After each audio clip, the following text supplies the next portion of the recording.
Guys, welcome to my channel. మీకు గనుక ఈ వీడియో నచ్చినట్లయితే ఒక చిన్న లైక్, కామెంట్ అండ్ సబ్స్క్రైబ్ చేయండి ప్లీజ్. యాక్చువల్‌గా నేను పొద్దున్న ఇడ్లీలు చేసినా అండి. అయితే ఇడ్లీలు మిగిలిపోయినాయి. నాకైతే ఈ ఇడ్లీ ఉప్మా చేస్తా ఉంటే నాకైతే ఒక సినిమా గుర్తుకొచ్చిందండి. ఏం సినిమా అంటే 'సూర్యవంశం' మూవీలో మామూలుగా మీనా ఇడ్లీతోని ఉప్మా చేస్తుంది కదండీ! నాకైతే ఆ సినిమాలో ఆ సీన్ మాత్రమే గుర్తుకొచ్చింది ఫస్ట్.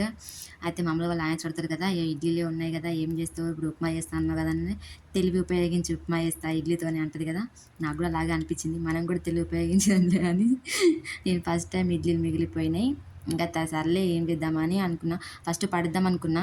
ఎందుకులే పడేస్తే ఎందుకు అన్ని గానం ఇడ్లీలు పడేస్తాం ఎందుకు అని మనం కూడా ట్రై చేద్దాం ఫస్ట్ టైం కదా! ఒకసారి అట్లా మామూలుగా ఎలా మనం నార్మల్ ఉప్మా ఎలా పోబెడతామో అలా పోబెట్టేస్తే అయిపోతుంది కదా! ఇంకా నార్మల్ ఉప్మా నుంచి కొంచెం టైం పడుతుంది కానీ ఇడ్లీతో చేసిన ఉప్మా అసలు టైమే పట్టదండి. మామూలు నార్మల్ ఉప్మా అయితే మనం మామూలుగా ఆయిల్ వేసి వేపుకొని పక్కకు పెట్టుకొని తర్వాతకి మనం పోపు అవన్నీ వేసుకోవాలి. దీనికైతే అది ఏం అవసరం లేదు. డైరెక్ట్ మనం పోపు రెడీ చేసుకోవాలి. తాలింపు మొత్తం రెడీ చేసుకొని మనం మామూలుగా పచ్చిశనగపప్పు, పల్లీలు,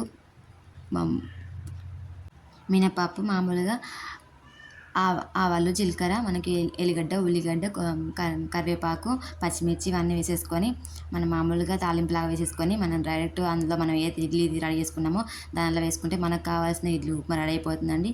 టేస్ట్ మాత్రం అదిరిపోయింది.